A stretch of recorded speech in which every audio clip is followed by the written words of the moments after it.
all 629 pages were important, every single one. I can tell you they weren't, because I only started highlighting and tabbing stuff like halfway through. So what was all of this? I have no thoughts on any of this.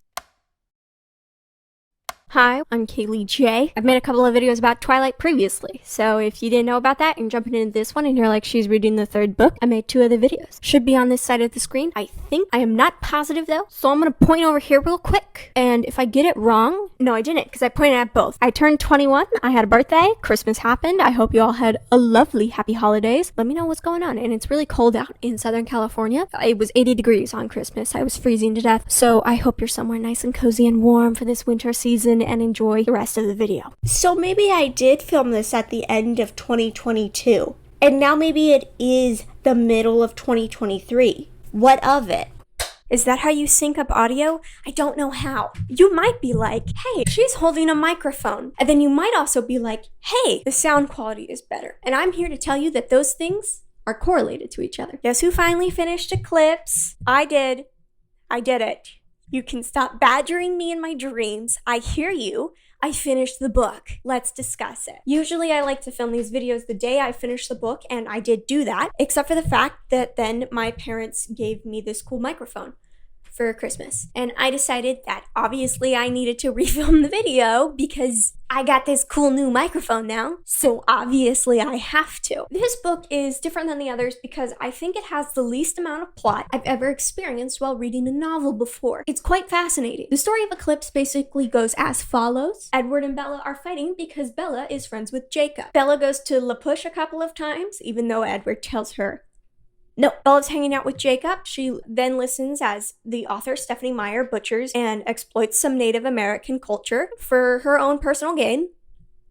And in there, she learns this myth about how one time a woman in the tribe stabbed herself to distract some vampires so that the wolves were able to, get rid of the vampires. And she did not live because she stabbed herself in the stomach. We also learn how wolves are like a thing in here, like how the wolf story progressed. I don't think she ever comes back to it, so I'm really not going to go into it because I feel like it is a butchering of somebody's real life like spiritual beliefs, and I don't feel comfortable doing that. Okay, this is where we get to a fun part of the book. We get to Jacob Black assaulting Bella for the first time.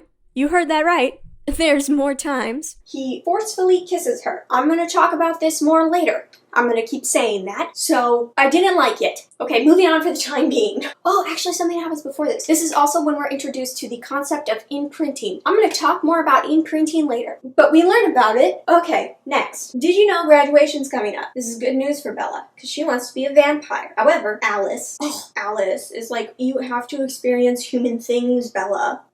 So now they have to have like a graduation party and like a birthday party. No, there's no birthday in this one. A graduation party or whatever. Bella, no, there's something before that. Dang, I really forgot everything about this book because it all just kind of happens and like it doesn't matter the order I remember it happening in because it doesn't matter the order that it happens in. Do you follow? Okay, anyways, Bella is like, hey, that's weird. I'm doing laundry right now and I'm missing some laundry. It's not in the dirty laundry and it's not in the clean laundry, so I wonder where all my laundry went. And then Edward comes into her room and is like, hey, who did you have in here? Nobody. It don't smell like nobody. Somebody was in here. And then she's like, oh, my clothes are missing as well. I'm missing some clothes. And they're like, that's weird. This is suspicious. And then they yell at Alice about it because Alice, you're supposed to be watching Bella's every move with your little future vision thingy. And you're not doing that. But she is. She's like, no, I am doing that. I don't know who was in your room. I can't tell. And so we're like, uh-oh. Okay. Then Alice is like, you have to do human things before you turn into a vampire. By the way, Rosalie's like, here's my tragic vampire backstory. And so she tells us her tragic vampire backstory. I like Rosalie. She's a cool character. I think she's interesting. I think Stephanie Meyer hates her, which sucks. You probably already know Rosalie's backstory. I'm just gonna go into it very quickly. She was to be married to a rich banker man, and she's like, I'm pretty sure I love him, probably, because, like, I'm supposed to, because we're arranged to be married. So,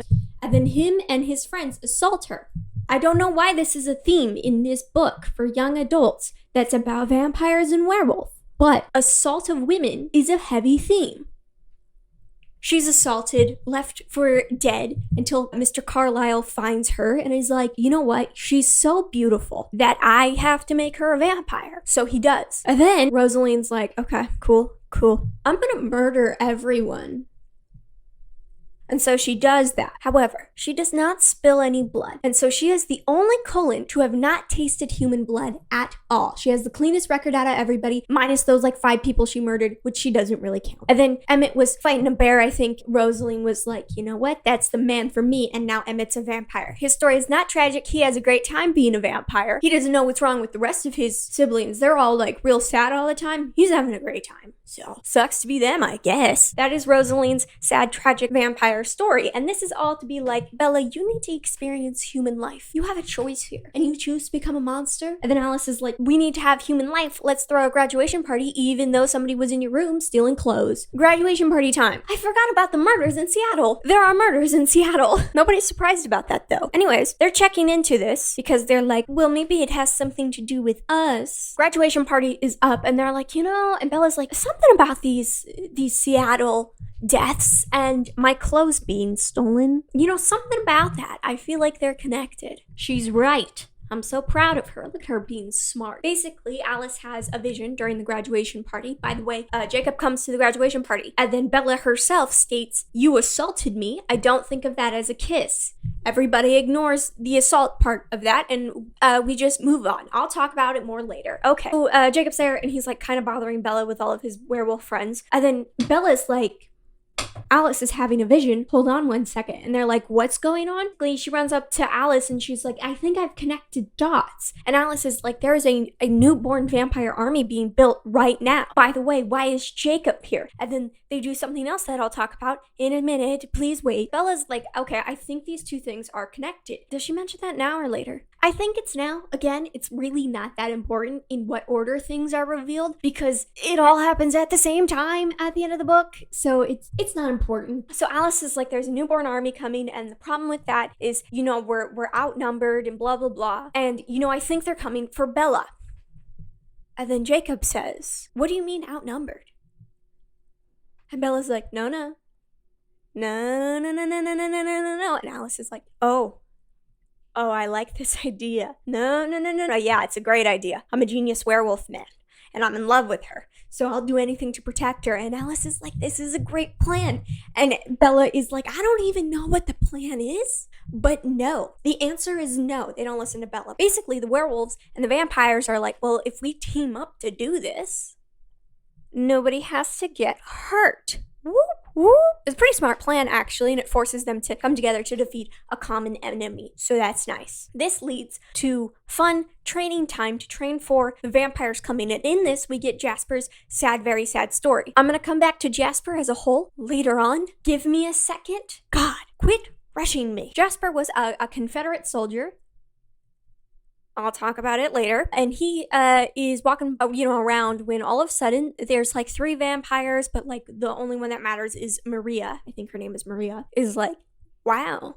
That man right there, I'm gonna turn him into a vampire. So she turns him into a vampire. But okay, so this is all happening in like southern United States. I'm guessing like also North Mexico kind of thing, okay? So just think southern. Apparently in the South, it's constant wartime, baby. And not only is it constant wartime, we're using the newborn vampires because they're super strong and super fast because they have so much of their own blood pumping through their veins. I don't think this makes sense, but basically, Jasper ends up being a really cool war guy for a little bit with Maria, taking over territories and such. And then I guess he kind of just leaves her because, betrayal, and they end up having to, off any newborn vampires who aren't playing right. And eventually he leaves, and Alice shows up and is like, I've been waiting everywhere for you. And then those two go to the Cullens. Basically, Jasper has a lot of experience fighting newborn vampires. That's what his tragic backstory is all for. We're fighting newborn vampires. He knows how to do it. And they're like, don't go for the obvious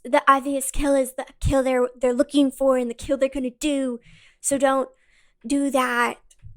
Okay, so after we get his backstory, there's training in the woods with the werewolf pack. I'm gonna talk later about specifically Edward's powers and the werewolf pack, but I want you to know right now, it's real cool. It's the highlight of this book for me, is watching Edward Cullen interact with the werewolf pack. I wish this had been the entire series. I wish we got this in his point of view. We don't. Sure wish we did. I'll show you flashcards later. I got flashcards. It's like a PowerPoint presentation, but not. Anyways, Edward talking to we'll get to that. Basically, they're all fighting, they're like, okay, so you want to do it like this, and the werewolf pack is a little hesitant. They're like sitting there like, they're in wolf form, by the way. They're like, okay, no sudden movements. We're all nervous. But the real highlights of this aren't Emmett. I mean, he's real strong, and Rosalie doesn't really have any powers, and neither does Emmett. Jasper's got like that emotion thingy. But when we hear how Alice and Edward fight, it's so cool. This is like, she had an idea. Stephanie Meyer had an idea, and like, she doesn't execute it always right, but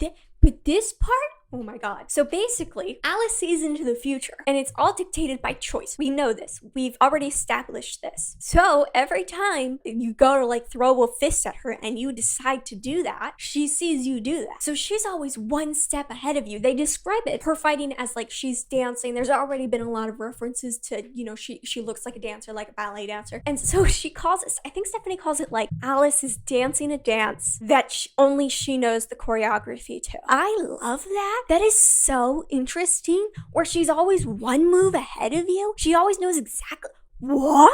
It's so cool to watch. Or I guess read. I get really into reading, so it feels like I'm watching it, even if I'm not. I'm gonna go more into Edward's powers later, but for right now, I'm just gonna talk about the fight sequence like I did with Alice, and I gotta say, it's also really cool because he's hearing your thoughts. So every single time you're like, I think I'm gonna do this move, he hears you. So he's also one step ahead the entire time. It is so cool, so fascinating. I love this part so much.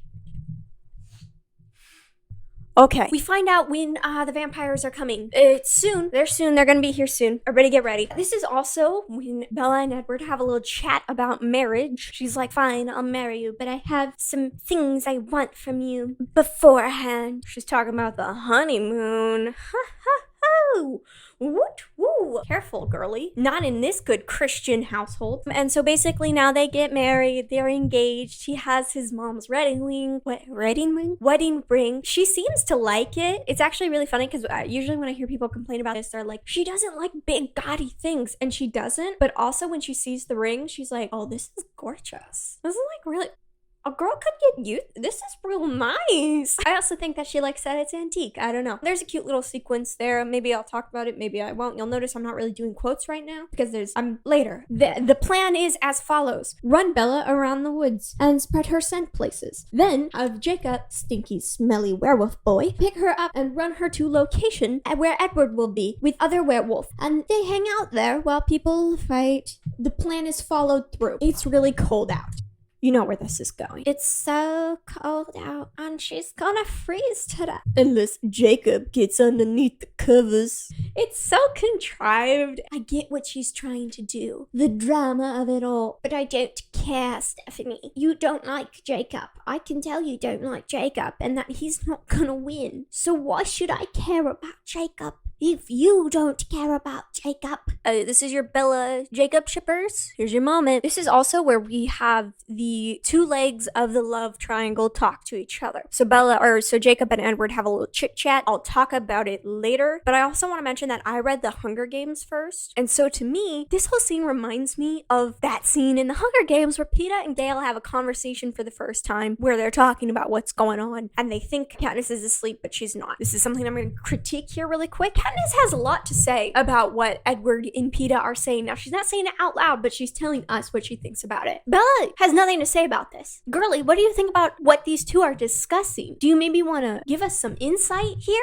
No? Okay. What did Gale say? She'll choose the one she needs, the one she can't live without, not the one she likes more, not the one she loves. She'll choose the one she can't live without. She's really upset about what he says and like what it implies about her. And so she tells us why she's upset about it. She's like, how dare you? We get an insight into how all three of these characters feel about the situation that they're in. We never really get Bella thinking about that, especially in this moment, because like this is like honesty hour, no jealousy, no bitterness, just straight up, this situation we're in is really messed up, and this is how I'm feeling about it. We never get Bella guilt-free like that. The two boys are guilt-free when they're talking about this. Something I find really funny. They're like, we're back to hating each other in the morning. And Edward's like, as soon as the sun is up, it's not as cold anymore. And so Bella can produce body heat by herself, to enough body heat to survive. Jacob's like, I'm gonna go run a quick perimeter check. You kids have fun. Edward and Bella have a little conversation about a lot of things. And Edward's like, aren't you like so happy we're engaged? I mean, like, yeah, I guess, yes.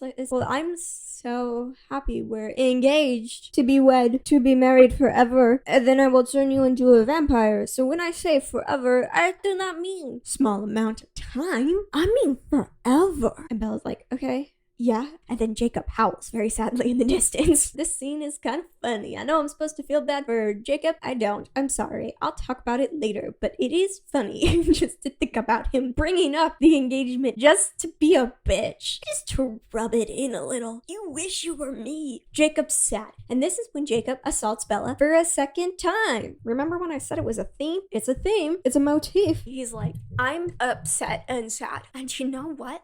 If you don't ask me to kiss you, I'm gonna kill myself. I'm gonna go out into that fight, and I might lose on purpose. I might not fight that hard. And if I were Bella, I would have been like, okay, do it then. Okay, not my problem. Maybe, I don't know, stop relying on me for your self-worth, buddy. Wish you the best of luck out there. Hey, yeah, if you come back, we can go for, we could eat some victory sandwiches, maybe. And if you don't, well, however, Bella is like, hey, Jacob. No. She like falls on her knees sobbing. So she's like, please. Bleh. I'll talk about it more later. Hey, fun fact, consent should be given willingly and without you having to talk somebody into it. Anyways, he's like, see you later, Bella. And she's like still crying and upset. And Edward comes back and she's like, I'm a terrible person. And he said, and I can't, and I think I love him. And Edward's like, girl, I knew that. He wasn't actually gonna hurt himself, by the way. He was just emotionally manipulating you and coercing you. But because you asked, I can't do anything about it. Also, I love you, Bella, no matter what.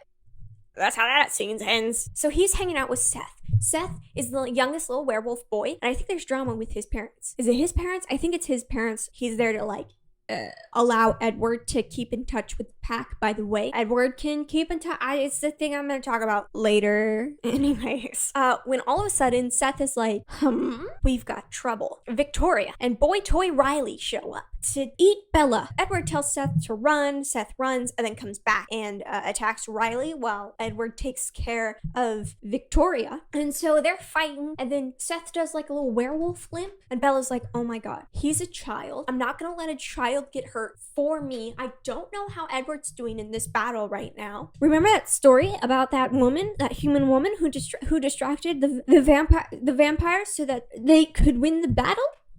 Parallel. So she takes a little piece of rock and she just so both the vampires turn on them, and then Edward takes care of Riley real quick, and then Seth just has a little fun time ripping them apart piece by piece. Victoria goes to run away. He's like, Vicky, babe. No, come on now. And then he kills her. I'm going to talk a little bit about the imagery in a second, because I really like the imagery of this. But it doesn't matter. Old Vicky girl is dead. They're talking after the battle, and they're like, so, like, what's up? Why'd you do that, Bella? And she's like, Seth was injured. And Seth is like, I was pretending. Which, ruins Bella's big hurrah moment and makes us think she's dumb. They get back to the others. The Volturi show up. By the way, the Volturi should have cleaned this up, because newborn vampires causing problems in the big wide world and making people maybe reveal the fact that there are vampires about is bad. They should have cleaned this up. They didn't clean it up. Now they're here suspiciously after the battle is over to clean it up. They tell the werewolves to scatter, get out of here, because guess who the Volturi don't like? Werewolves. Jane is here. She's like, tries her hurdy power on Bella again, and it still doesn't work. And then they're like, yeah, no, we're happy to have been helpful. And then somebody's like, it looks like that Bella girl is still a human. And Alice is like, we have a date set, actually. We're taking care of that. Don't worry about it. Okay, and so the Volturi leave. And so they just like kind of wind down, and Bella and Alice and Edward talk about, marriage stuff. And Alice is like, I already got your wedding dress and I've already planned it all out. And I know every single rule you're gonna give me. And I already set the date, by the way. And Bella's like, I'm sorry, you bought a dress for me? When'd you buy the dress? You know how long it takes to get a dress? It takes a long time. Did you expect me to let you wear something off the rack? That's what she says. She says off the rack. Well, I certainly wouldn't let you wear anything off the rack. That's what she says. She's right. How dare you? That's disrespectful. And Edward and Bella have a conversation where she's like, I'm ready to do all of this. I think Renee gets to, have a moment to watch her child, get a wedding. And I want to give Charlie a moment to walk me down the aisle and say goodbye. And I want to give everybody a moment of me being human. And I want to let Alice get a moment to plan a wedding. And Edward's like, you know what? No, if you're just gonna do this for everybody else, then whatever, I'll just bite you right now. And she's like, no, I'm getting my ducks in a row. Edward, petty still, sends the wedding invitation to Jacob, and he's real sad about it. Oh, I lied. Jacob and Bella have a conversation where she's like, despite the fact that you assaulted me twice, I do love you. However, I love Edward more, and I will forever and ever and ever. So I don't know why this was in the book at all. Anyways, so I guess that rounds out the love triangle. I'm not sure if they do more stuff in Breaking Dawn with the love triangle. I don't know why they would. Bella and Edward are getting married. It kind of feels like somebody already won that battle. Somebody already won the war, all right? It doesn't matter how many more battles there are. The war has been won. Where were we? So remember all those parts in the videos where I was like, I'll talk about that later?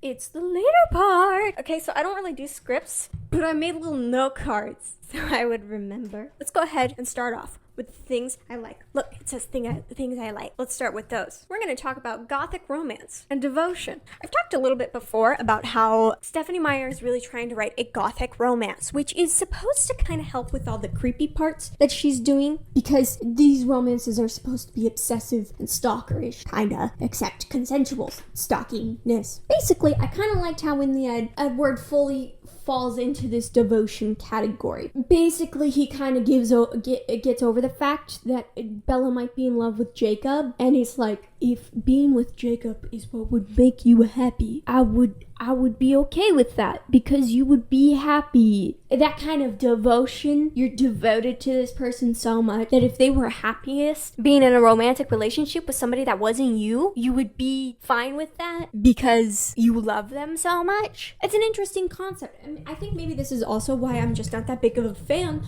of Jacob, is because he never really has this moment until the very end of the book, whereas we get to see Edward go through this a little bit quicker, and so I like him more. And we get this, in other ways, obviously, they're going to be together forever and forever and forever and ever and always. So this kind of devotion is very common in like a romantic novel about a vampire. This is devotion for forever, not just for life. I liked that. I have this in the things I liked category. That's kind of a lie. I liked the concept of it.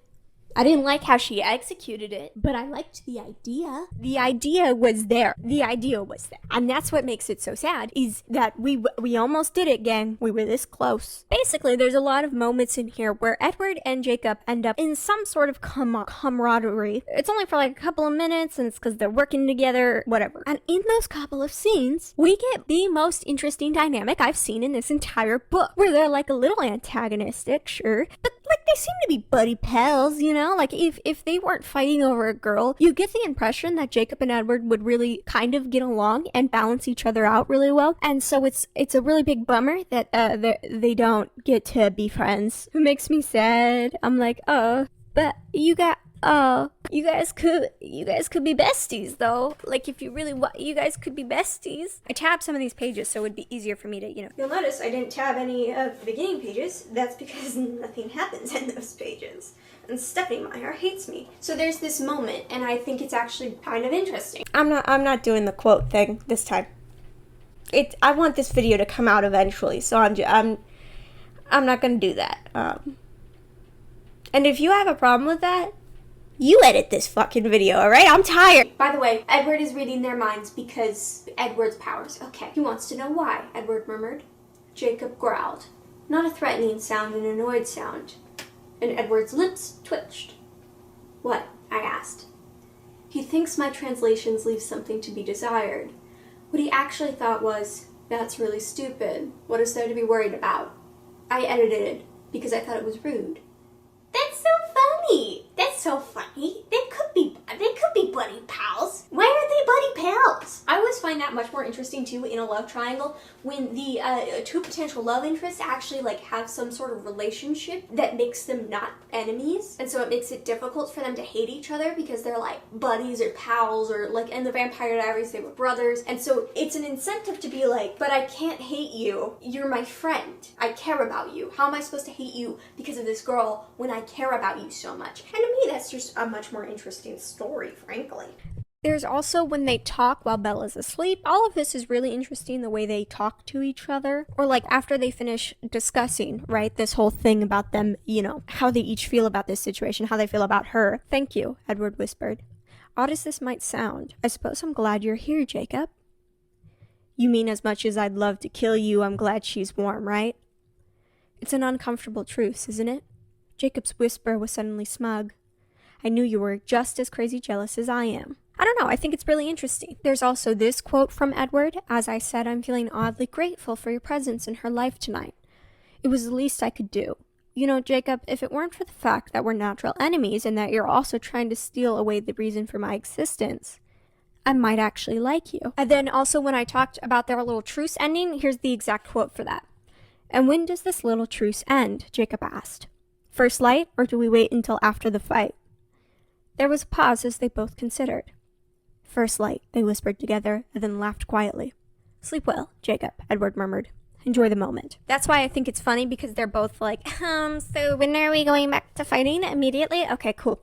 I think they should have been frenemies, especially when I get into this next part, which is going to be about Edward's powers and how it interacts with the wolf pack. I want you to know that I think it would have been really cute if they were frenemies and they had more interactions together, because that would make us more involved in this love triangle. Because then it's not only who Bella cares about, it's what about these two boys who have a sort of friendship now. Like I said, this is in parts I like, and you'll notice that I only kind of liked this. I liked the concept of it. Like I said, Edward's powers and the werewolf pack. Let's talk about it. Okay, so this entire book series so far, we have only ever seen Edward interact with Bella, and Jacob can't read her mind. So Edward's freaky weirdo brain reading powers, we haven't gotten to see those yet, and this is the first book where we get to see those, and I gotta say, I love it. I think it's really interesting, and I'll give Stephanie this. She made him seem like a weirdo. Like, he was a weirdo, creepy guy in this, because he was reading everybody's thoughts. Liked it so much. My favorite interactions were when he was with the wolf pack. So, like, there's a lot of moments where he'll suddenly just start talking and be, like, answering somebody in their head, and it's weird and creepy, and nobody else knows what's going on except for Edward. And, like, the rest of the clones kind of get mad at him a few times, but this is just one of those moments, and it's more casual than the others, but I thought I'd bring it up. As long as you don't touch anything, Bella, I can't imagine someone sticking their nose close enough to that trail to catch your scent, Jasper said, grimacing. It was almost completely obscured. A definite success, Alice agreed, wrinkling her nose. And it gave me an idea, which will work, Alice added confidently. Clever, Edward agreed. How do you stand that? Jacob murmured to me. Because Alice and Edward get that, and Alice sees visions, and Edward sees what, and so they know what's going on. Nobody else does. Okay, cool. Okay, as we go on into the book too, it made me really interested in Edward's powers and how it would relate to his everyday life, which actually makes me really excited to read Midnight Sun, by the way, because then all of a sudden there's this interaction with Jacob and Edward. Remember when Jacob is making sure Bella stays warm? Okay, it's during this part, page 494. Oh, it's gonna suck so much going back to find the quotes I just read. Oh well. He says to Jacob, "Do you think you could attempt to control your thoughts?" Edward's low whisper was furious. No one said you had to listen, Jacob muttered. Ah, I figured it out. It was one of those M words. No one said you had to listen, Jacob muttered, defiant, yet still embarrassed. Get out of my head. I wish I could. You have no idea how loud your little fantasies are. It's like you're shouting them at me. Which begs the question. See, I thought it was just like a thing where everybody's like, oh, you know, he can't read her mind. Is it a curiosity thing about like why he likes her or something? To me, is Bella the only rest Edward gets in a day? Unless he's just out in the woods by himself all by him lonesome self? Is she the only person he can truly relax around? Because she's the only person who isn't constantly shouting thoughts at him? Is his time with her the only time that he can truly relax in another person's presence?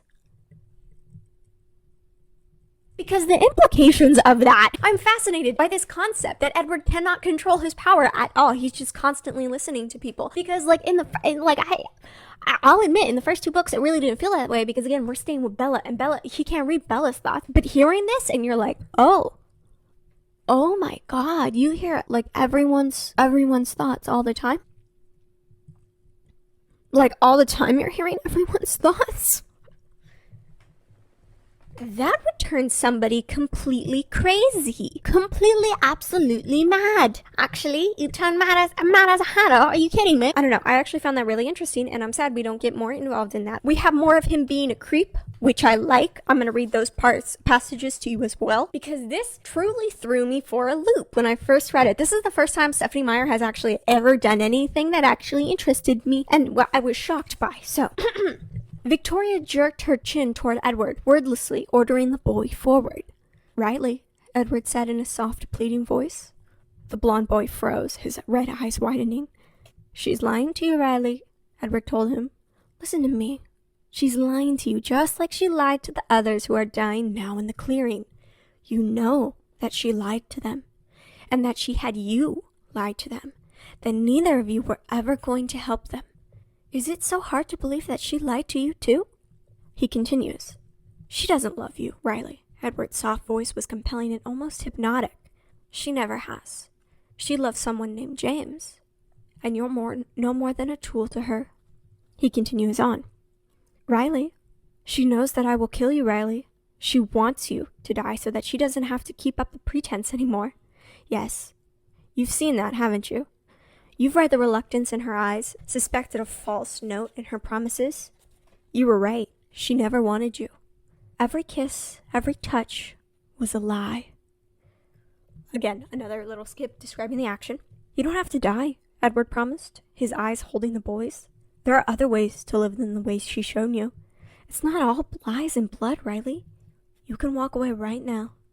You don't have to die for her lies." And I thought that was really interesting. That's so weird and creepy, sir, Mr. Edward, sir, Mr. Edward Collins, sir. That's really weird and creepy what you just did. This is the first time I've ever found Edward even slightly weird and creepy. The rest of the time I was like, he's just a weirdo. But this is where I'm like, oh, you're like, that's creepy. That's like a little spooky, actually. Oh, and then after that, Seth comes in, and I raised the question here. So did Edward think he could save Riley, or was he just stalling? I was wondering what option it was. Did he actually think that perhaps he could convince Riley to get away from Victoria's motives and such? Or was he just stalling until Seth came back and, like, ate him? Let's talk about the wolf pack. Okay, so basically the way the pack thing works is that he ends up reading the entire pack's mind, because when they're in little werewolf forms, they share everything. There's no secrets then. That's how... I'll go to bed when I want to go to bed. God. So when he's actually interacting with the pack in this mind meld, it's really interesting because he gets like really deeply involved with it. It's almost like he sees himself in the eyes of this wolf, in the eyes of the pack mind. And so that's really interesting to me as a concept because, again, if Edward and Jacob were close, or Edward was closer with the werewolf pack, he could really understand this concept of no secrets because he knows everybody's secrets. Nobody keeps secrets from him. So that's something they could bond over, as well as this scene I'm gonna read to you and I want you to visualize. The newborns have reached the end of the trail. It worked like a charm. Jasper's a genius. And they've caught the scent of the ones in the meadow, so they're splitting into 2 groups now, as Alice said. Edward murmured, his eyes focused on something far away. "Sam's taking us around to head off the ambush party." He was so intent on what he was hearing that he used the pack plural. Okay, so that's interesting, right? But then it keeps going. So, like, he already is, like, Sam is taking us to where we need to go. He's deeply, like, involved in it, right? But this continues, where he's like, they're talking about you, his teeth clenched together. They're supposed to make sure you don't escape. "Nice move, Leah." She's fast," he murmured in approval. One of the newborns caught her scent, and Leah took him down before he could even turn. Sam's helping her finish him off. Paul and Jacob got another one, but the others are on defensive now. They have no idea what to make of us. Both sides are fainting. "No, let Sam lead the way. Stay out of the way," he murmured. "Separate them. Don't let them protect each other's backs." "That's better. Drive them toward the clearing." Okay, so that's interesting to hear how that works as well. This continues on after Seth and Edward fight Victoria and Riley. I'm going to get back to his relationship to Seth in just a second, but he also goes back to see what Seth is seeing because, again, they're all connected. Okay, so he's just having a normal conversation with Bella right now, and then all of a sudden he goes, "What's she doing?" Edward asked. Seth whined. It was anxious, uneasy sound. It made the hair on the back of my neck rise. Everything was dead silent for one endless second. And then Edward gasped, "No," and one of his hands flew out as if to grasp something that I couldn't see. "Don't," a spasm rocked through Seth's body, and a howl, blistering with agony, ripped from his lungs. Edward fell to his knees at the exact same moment, gripping the sides of his head with two hands, his face furrowed in pain. His eyes focused on me with obvious effort. He pulled his clenched teeth apart. "It's okay, we're gonna be fine. He broke off and winced again. "What's happening?" I cried out while Seth howled in anguish. "We're fine, we're gonna be okay. Sam, help him." And I realized in that instant, when he said Sam's name, that he was not speaking of himself and Seth. No, unseen force was attacking them. This time the crisis was not here. He was using the pack plural. "Seth," Edward shouted. Seth crouched, still tensed in agony, looking as if he meant to launch himself into the forest. "No," Edward ordered. "You go straight home, now, as fast as you can." Okay, I'm going to talk about that in a second. Anyways, so he continues to use this pack plural thing, which I find very interesting. And when they first talk to the wolves while they're in wolf form, and Edward is not, and he's, translating for them, he mimics Sam's voice. And so in a way, he almost sounds possessed during that part of the thing when he's talking like Sam would talk. I found that very interesting. Because all of a sudden, okay, so this pack bond that he ends up mentally becoming a part of is really fascinating to me. Could you imagine if this book was about like Edward the vampire ending up being friends with his little werewolf pals because he's the only one who can conceptualize the idea of like sharing a mind with everybody? I don't know, I just thought that would be interesting. And then we also see something that confuses me because Stephanie Meyer is always like, they're natural enemies, but Edward seems to get along with Seth just fine. For instance, Seth was all I could see right beside us, his face only 6 inches away from Edward's. They stared at each other with absolute concentration for one infinite second. The sun shattered off Edward's skin and sent sparkles dancing across Seth's fur. And then Edward whispered urgently, "Go, Seth." The huge wolf wheeled and disappeared into the forest shadows. This is when Victoria and Riley walk out. So he was telling Seth to leave. Obviously, Seth comes back for the battle. Let's save this for later, so I'm gonna dog ear that. Sorry guys, if you don't like dog earring, have you considered sucking my... Then, after the fight, it goes like this. Edward stretched out his arm, his hand curled into a fist. Seth grinned, revealing the long row of dagger teeth, and bumped his nose against Edward's hand. "Nice teamwork," Edward murmured. He's pals with Seth, and it doesn't even stop there, okay? So the Volturi come, and they send the werewolf pack away because the Volturi won't respect that kind of deal with the wolves. They would just, murder the wolves. So when Edward notices that the pack is here, he turns to Seth, right? "Seth," Edward shouted. Seth was crouched, still tensed in agony, looking as if he meant to launch himself into the forest. "No," Edward ordered. "You go straight home, now, as fast as you can." Seth whimpered, shaking his great head from side to side. "Seth, trust me." And then Seth goes home. So Stephanie, question, how can they be natural enemies if Edward can bond really quickly with these wolves? That disproves the idea that they're natural enemies because he's all buddy pals with Seth in like 5 seconds, especially after he protected Bella. He's like ready to hang out with him. He said, "Seth, trust me." And then Seth did trust him. They're practically best friends now. Natural enemy. Where is the natural enemy part? Stephanie, where is Stephanie, where is the natural enemies? You have not told me. You haven't.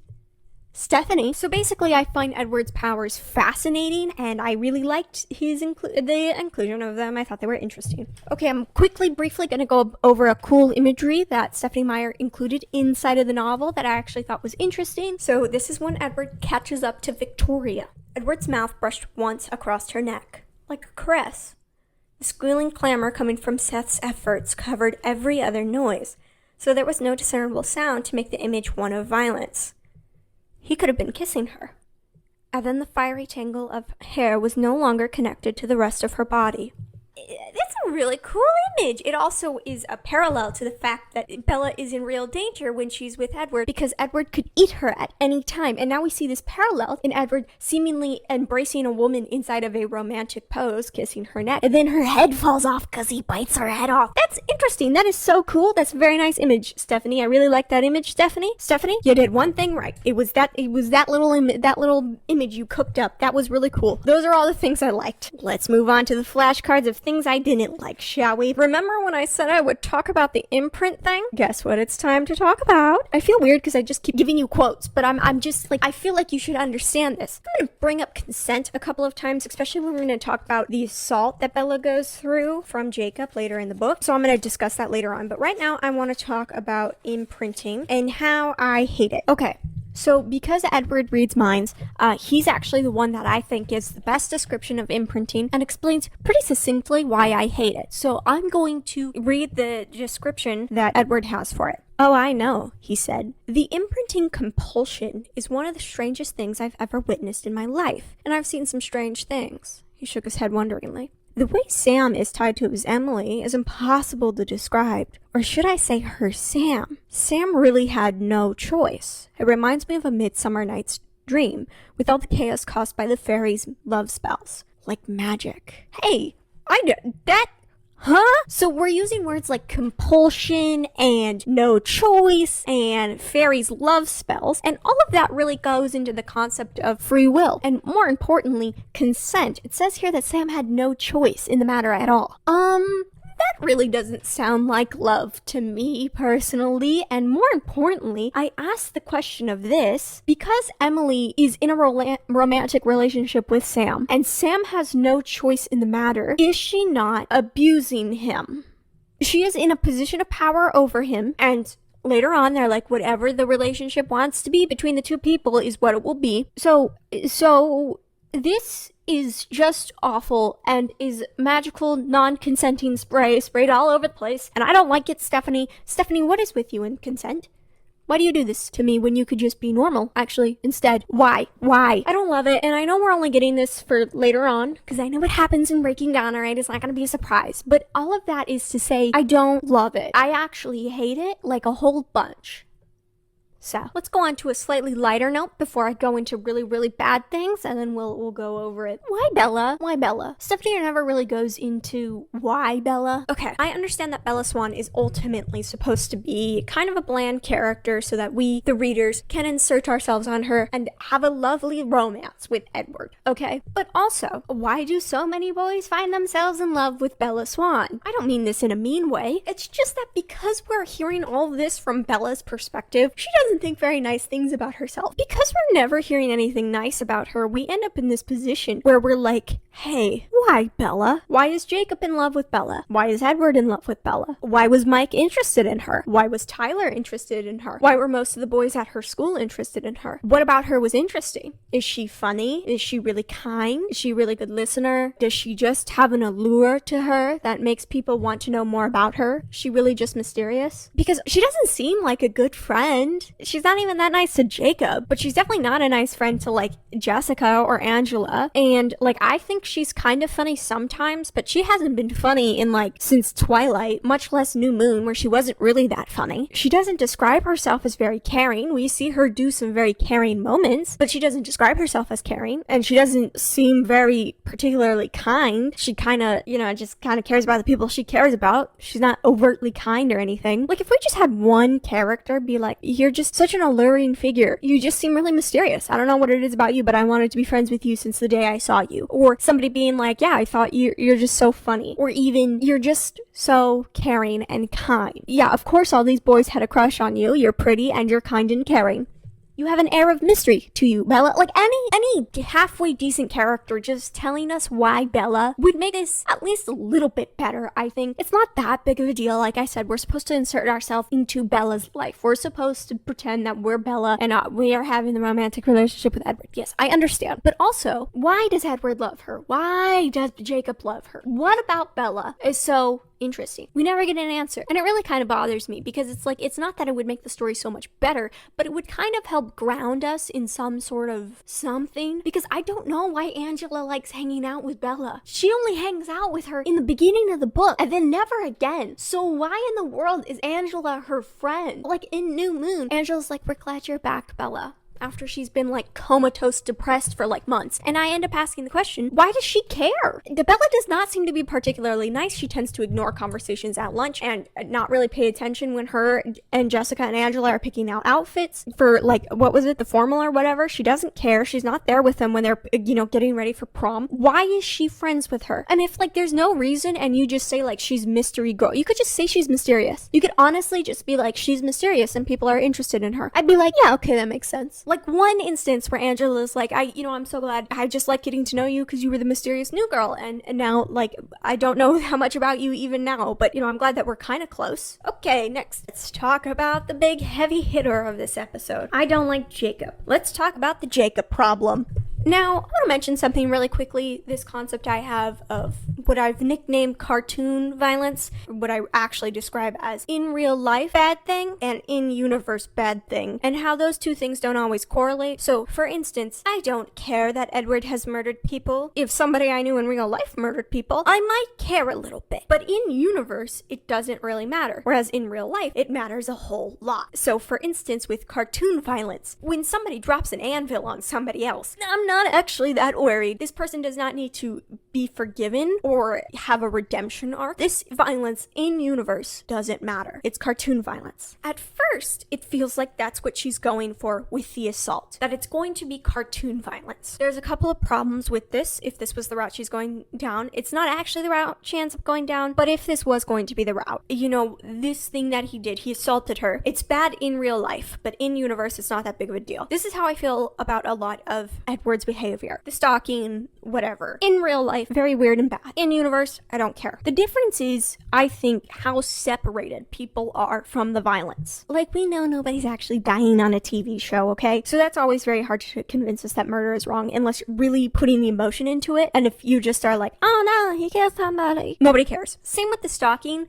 because ultimately, it's like this vampire is only able to get into a room because he's a super quiet, super fast, super strong vampire, and like, I'm not really concerned about that happening to anybody who's close to me. Like, yes, I'm concerned about maybe somebody stalking somebody. That's very concerning. But the only way he's able to stalk her is because he's a vampire. Like, if he wasn't a vampire, he would not be able to be in that situation. So I don't care that much. The way it plays out when Jacob first kisses her is that a young girl is forcefully kissed by her bigger, stronger friend, who's a man. She is unable to push him off and eventually stops fighting. Hey, that feels like something that hits a little too close to home, frankly. Frankly, this sounds like something that could happen to many women out there. Or if you just happen to be a small person who's friends with somebody who's bigger than you, who can force you to do things. This violence is not separated from us at all. It feels really close to us. The same thing happens later on when he assaults her again. He is emotionally manipulating her into asking him to kiss her. He threatens to kill himself so that she feels bad and thinks that this is the only way to convince him to not do that. That feels like a situation that could happen to anyone around you. You don't need, the supernatural element does not take you away from that. We also have the problem where Bella is upset about this both times. She herself calls it an assault. So the cartoon violence thing doesn't really work, and Stephanie doesn't really try to make it that, but ultimately it puts Jacob in this weird position because he's never really sorry about what he did either time. He's like, I'm sorry, that's the way our first kiss went. Brother, that's on you. You did that. Now, to all the Jacob lovers out there, don't worry. I don't think less of you because you still like Jacob despite this thing. Because ultimately, I find that probably if you like Jacob, you might think that this is really out of character for him. And it kind of is. He's never shown to be like super aggressive with Bella at all. Not even in New Moon. Like, he uses a lot of words, but he is never physically forceful with her at all. And then like, he's been emotionally manipulative in the past. So like, maybe that one's seems more likely, but this does feel very out of character, and ultimately it feels like Stephenie Meyer doesn't like Jacob, and so she just kind of ends up putting him in really bad situations and making him the bad guy because she doesn't like him. So if you like Jacob, I don't think less of you, and I'm sure you have plenty of reasons to like Jacob. I think he's a little boring, but that's me, and also personally I'm a vampire girly, so there's that. Anyways, I just wanted to mention that briefly before anybody was like, I don't know, upset about it. This is fiction. Jacob is not a real person. The problem is that's very close to real life violence, and she just wrote it down and didn't seem to care about it that much, so it puts me in an awkward position, really. I thought I'd talk a little bit about the Jacob problem, which is that Stephenie Meyer hates him and also doesn't understand the concept of consent, or if this is supposed to be a love triangle, there's nothing loving about this. So it's not a love triangle if one of the dudes is just assaulting her. Also, it feels more like Stockholm Syndrome. Then by the end of it, when she's like, I do love you, it's like, no, I don't believe that. Are these emotions coming because you genuinely love him? Maybe. Are they maybe also coming because you want to mentally separate yourself from the violence you just had afflicted onto you? And so you're trying to convince yourself that you do love him, and so that makes the violence okay? Maybe that too. Saying that, there is a scene where she's thinking about her life that she could have with Jacob, and she gets married to him and has kids, and the whole thing is genuinely pretty sweet. And at the end of the book, the way they talk to each other about how, like, I do love you, and like, I know you're gonna get married to this guy, but we're best friends, and I really miss hanging out with you. All of that is really, really sweet. Except for the fact that I hate Jacob because he assaulted her twice. That's the problem with Jacob right now. And I'm not sure if it gets better in Breaking Dawn, but I'm gonna assume no, because I kind of know what happens next, and things do not get good for him. I think okay, moving on. Let's talk about the Jasper problem. Jasper's problem is also reminiscent of a whole thing in the book, which is just racism. It's important to remember that that's also part of Jacob's problem, is that you can't help but notice that it's mostly the native people who are violent against women that they love, or, imprint on small children. Stephenie, that's a bit suspicious, actually. I think nothing showcases this more than Jasper as a character who was in the Confederate Army. He's like, I sure was a good soldier. You don't maybe feel a little bit of regret about that? You don't want to be like, hey, that was a dark time in my life. Hey, I'm so glad I'm in the modern world, and now I know better, and I won't ever do that again. Ha! Nothing. We get nothing. He's just like, I was a good soldier in the Confederate Army, and then I was a vampire. Sir. Okay, and then further on into Jasper's story, like I said, I think it's supposed to be like northern Mexico, southern US, so this puts us in an odd position because he keeps saying how much more civilized the north is from the south. Sir, that sounds really racist. You can't just say that kind of thing. I think it's I just don't think you can call things uncivilized, okay? No, you can't just call certain people in a certain area uncivilized. Anyways, so Jasper has nothing to say about these two things. He keeps constantly stating that the north is more civilized. The north is more civilized than the south. But problem, hello, there's a problem. It's not even like Bella's not even like, I'm sorry, you were... Sorry, I must have misheard you. Did you say I thought you Confederate soldier? You know what I would do if somebody I knew was a vampire and also admitted to being the Confederate soldier? I would maybe question them a little bit. Might be like, hey bud, why'd you do that? Answer quickly. No, nothing. We're just gonna let this slide. And then Alice is like, he was a real Southern gentleman. He was a Confederate Army soldier. I don't think you can describe him as a Southern gentleman after that, ma'am. Okay, that's the Jasper problem, which leads me to my third thing, the Stephenie problem. Stephenie, I think you don't understand consent nor racism, and so I have to ask the question, Stephenie, Miss Meyer, Stephenie, why? I don't want to be insulting to anyone who's Mormon, by the way, but this is also in the book, obviously, is where Bella's like, okay, I want to do one thing while I'm human. Wink, wink, nudge, nudge. The devil's tango. And Edward's like, no, I must keep your soul pure. And she's like, huh? And he's like, I want to give you your best chance at heaven. So let's try not to sin too much before that. Anyways, that's just a little too much for like, I'm a big fan of religious overtones or undertones and things, and this concept of sin and, hell, and what does that mean for your fellow man? Hedonism is very interesting to me because, like, the concept of a god that does not want you to explore the pleasures of life is fascinating.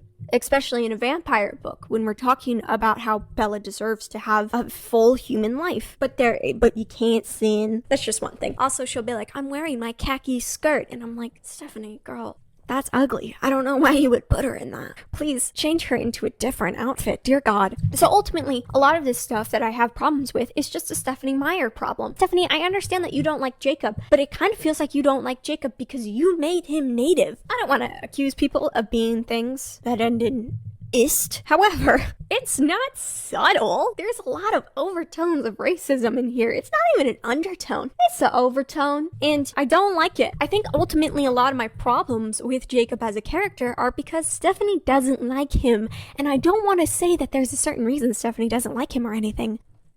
However, I do find it interesting, like I said, that, it's the Native Americans who we have seen being violent towards women. There's obviously Sam has hurt Emily and given her scars across her face, and now Jacob has been physical with Bella multiple times. They're the only two people in the entire book series who have been in any way violent physically with a woman and also still been like loving, like domestic abuse, essentially. It leaves us in a very bad position, and so Jasper kind of represents this whole problem as a whole because he has a loving relationship with Alice and no problems with Alice, and also he's a Confederate soldier, and also they're just so in love. Like, these are overtones, these aren't undertones. This is in the text. It's not even subtext. It's just in the text. It's a Stephanie Meyer problem. On the note of things I didn't like, I want to talk about the way Stephanie writes books. All of the action happens like, I'm going to say like here-ish. Here-ish. Do you see that split? That's like an 80-20 split, okay? That's how Stephanie writes books. 80-20 split. Where 80% of the book is nothing. Nothing is happening. Nothing is going on. We're in like random relationship drama that doesn't end up mattering towards the end. And then the 20% at the end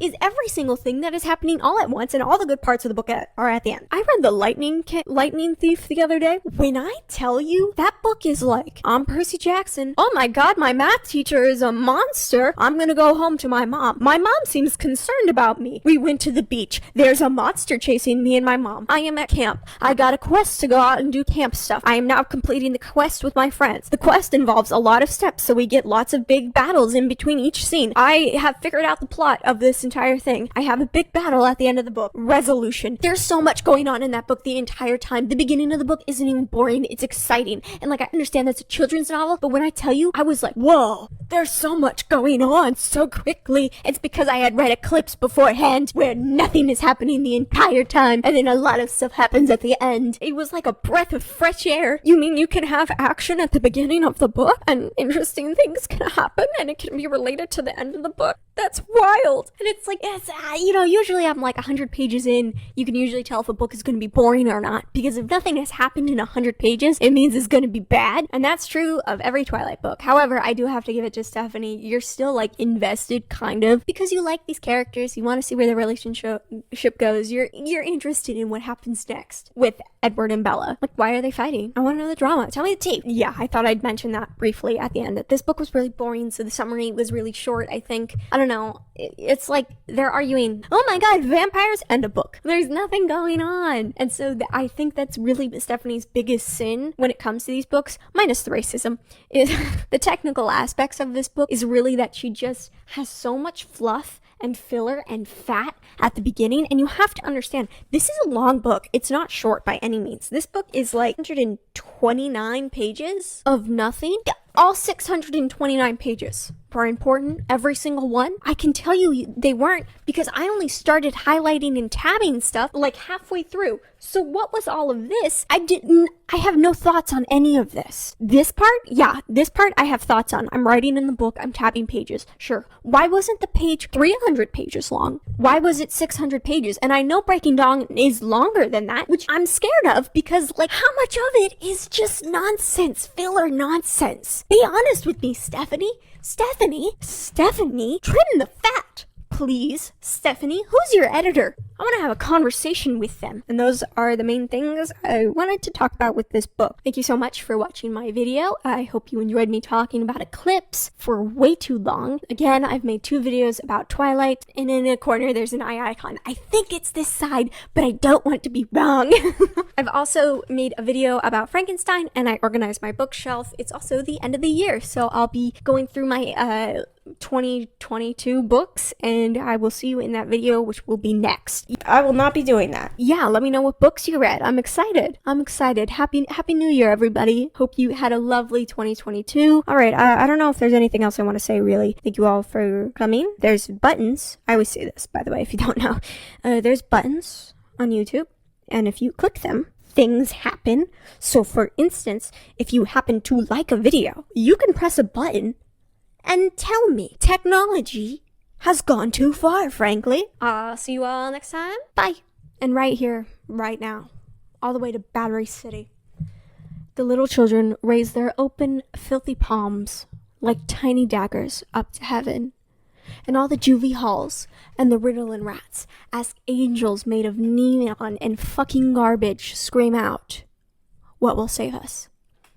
And the sky opened up. Everybody wants to change the world. Everybody wants to change the world, but no one wants to die. Wanna try now. I'll be your dead.